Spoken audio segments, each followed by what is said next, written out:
अहो, आषाढी एकादशीला आता फक्त उरले 2 दिवस। या 2 दिवसानंतर आता वारकरी आपल्या लाडक्या विठुरायाला जाऊन भेटतील।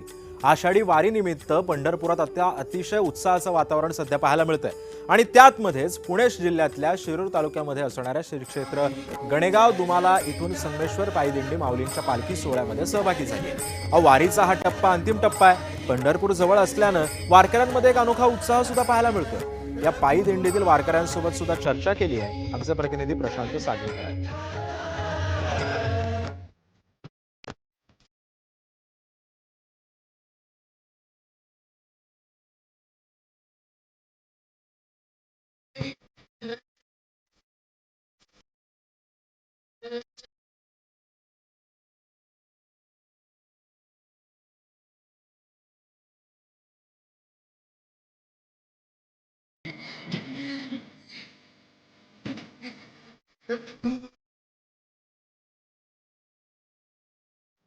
जय हरी विठ्ठल।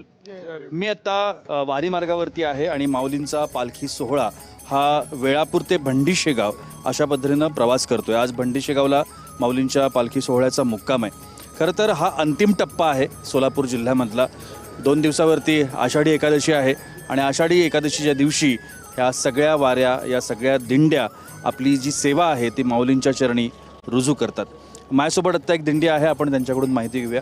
नमस्कार, स्वागत आहे तुमचं जय महाराष्ट्रमध्ये। कोणत्या ठिकाणाहून आलात, तुमच्या दिंडीचं नाव काय, तुमचं नाव काय आणि किती वर्षांपासून ही परंपरा सुरू आहे? आम्ही गणेगाव दुमाला या ठिकाणी आलेलो आहेत। आमच्या गावामध्ये भीमा आणि घोडसा नदीचा संगम आहे। त्या ठिकाणी पवित्र असं स्थान भगवान संगमेश्वराचं मंदिर आहे। पांडवकालीन मंदिर आहे, पुरातन असं मंदिर आहे। त्या ठिकाणावरून गेले 8 वर्षापासून आम्ही दिंडी सोहळा चालू केलेला आहे। संगमेश्वर पालखी सोहळा ह्या आमच्या पालखी सोहळ्याचं नाव आहे। संगमेश्वर पालखी सोहळा कोणतं देवस्थान आहे आपल्याकडे? महादेवाचं जागृत असं देवस्थान आहे त्या ठिकाणचं। आणि हा प्रवास कसा करता, म्हणजे तिथून तुम्ही आळंदीला येता आणि आळंदीवरून सुरू होतो का? नाही, आळंदीवरून नाही, आम्ही म्हणजे आमच्या गावातूनच सुरू करतो। त्या ठिकाणावरूनच पांडवकालीन मंदिर आहे, शिरूर तालुक्याचं शेवटचं टोक। साधारण किती वर्ष झाली आता हा सोहळा सुरू आहे आणि किती वारकरी या दिंडीमध्ये सहभागी होतात? हा सोहळा सुरू होऊन 8 वर्ष झालं। आमच्या पालखी सोहळ्याबरोबर 200 ते 250 वारकरी असतात। ही परंपरा सुरू कशी झाली तुमच्या दिंडी सोहळ्याची? दिंडी सोहळ्याची परंपरा आमच्या गावात काही ज्येष्ठ मार्गदर्शक आहेत, त्यांनी सुरू केलेली।